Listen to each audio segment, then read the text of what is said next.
Hey, what's going on, guys? Welcome to another Final Fantasy Brave Exodus video, and we're getting this review out just one day after I've made that summary.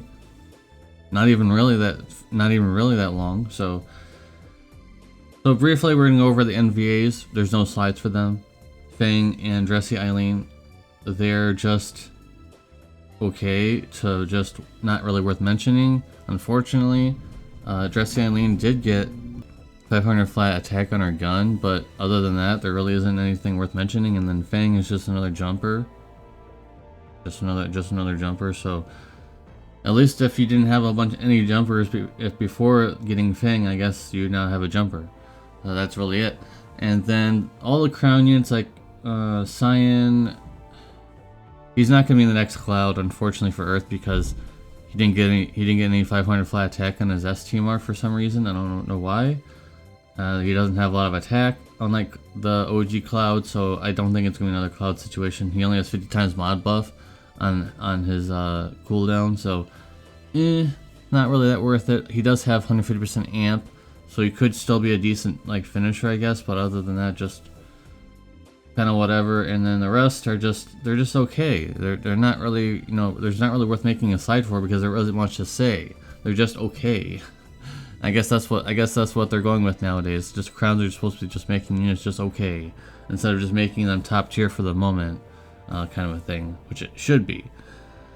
Anyways, also we're not going to go into the Dark Vision Abyss Hayu because he's the wiki. His wiki page seems really messed up or something. Because I'm in disbelief when I looked at it. I was like, this can't be right. So we're not going to go into him either. Let's just we're going to be going into Lightning and Hope in the Vision card. So Lightning's TMR is not very good, but it's okay, but this is a premium unit, so you'd expect this TMR to be a little bit better, but at this point they don't care about TMRs. They're too easy to get. And when I saw her STMR being two-handed, I thought she was going to be true dual wield, which she should have been, but she's TDH. But there is a good thing, at least there's a good thing, because she does have 40% sword and gun imperil on a cooldown. Pretty good. And she also has 120 times mod buff. I was expecting a lot less. So with the passive of 100 times mod buff for 5 turns, and this cooldown, she has 650 times in the Brave Shift form for her chaining, 27 hits. So that's actually quite good. But it's stronger than RS now, so 650 times in the Brave Shift form there. And she also has 750% attack and magic and 200% defense and spirit. Leader skill for liberation units, and it's a growing category of characters. They expanded that a lot through the past few days, so yeah, she's gonna be hitting pretty hard. She might be the #1 damage dealer at this point.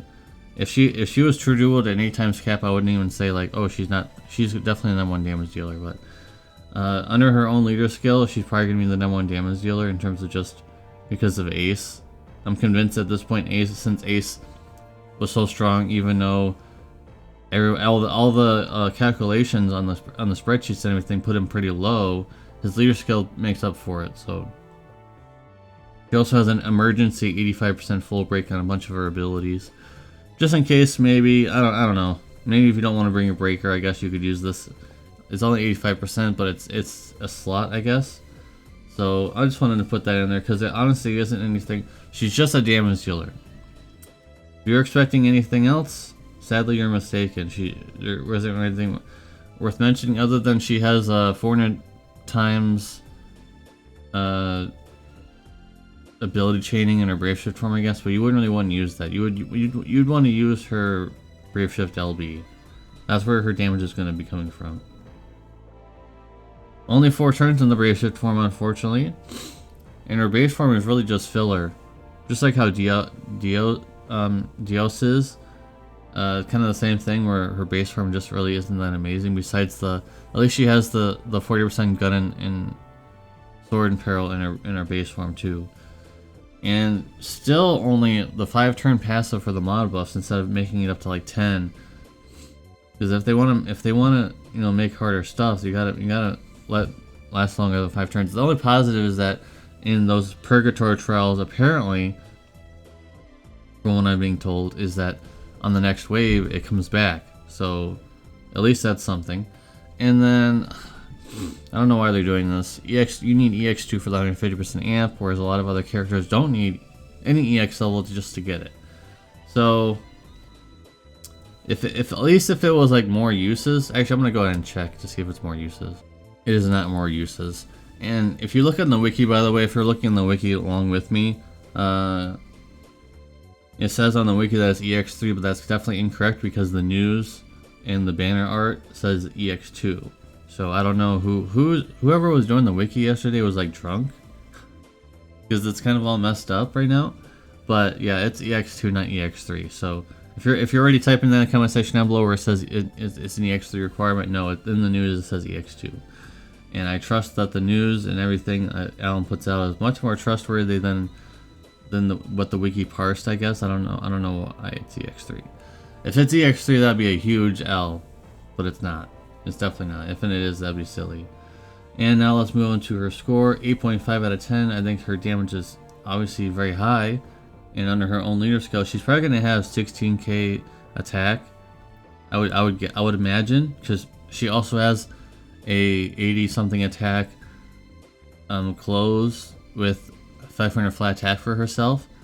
So if you have her EX3 plus her own vision card, we'll be talking about very soon, and that close and her STMR, she should have 16k attack. I would think.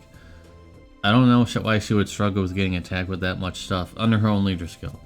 So 8.5, I think she's very good. So all you Lightning fans out there, she's definitely a very good pull. But she is premium, and when she comes to global, I don't know, premium units on global are just, I feel like there's a plus and minus for both sides, but on JP, there's a step up where you get shards, and you get 100 shards at the very end. It's kind of expensive, but 100 shards at the very end. Plus, there's lots of steps, and there's a free step, and things like that, guaranteed knee vision stuff, and you get 100 shards at the end. Whereas on global, you get no shards. When you get this tiny little bit of shards in that main step up, but that's about it. But let's look at Hope. So when I saw Hope was going to be released, I wasn't really expecting much. I was expecting, the side unit, but he's okay. He's a pretty okay support unit, and like there really isn't much to say, but he does have 50% Earth and Peril Field on his LB SLB. Thankfully, it's not just tied to his SLB. You can use that on his regular LB as well. He has a lot of green magic, so it's possible for that to be kind of useful. He does have 35% Throwing Weapon and Peril on his SLB, so that's something, I guess. But there really isn't anything else worth mentioning on his kit. He has a lot of black magic, so I mean, you could give that Uranus ring on him for some black magic chaining. So I could see that happening. He needs EX2 for the 100% amp for only one ally, not all allies at this point, or it really should be all allies. It's still only for one ally. His damage is, what you would expect for support. And for global standards, this might just be okay still, because he does have quite a bit of green magic, and I like that. He doesn't have the premium green magic stuff where it has like the 200% resistances, but he does have 80% resistances, which is okay. And his STMR is 200. This is kind of just a meme, a little funny meme at the end where his STMR is 200, so Ace can't use it. Don't take that too seriously. Anyways, you're kind of gonna guess what my score is gonna be. 6 out of 10, just okay. Not a must pull, of course. Not really worth chasing. And I don't understand why he's Earth when Lightning is Lightning, but I guess Earth team is kind of eating a little bit with that field. They're 50% Earth and Peril field, which is quite high. That's like LE tier of Imperial.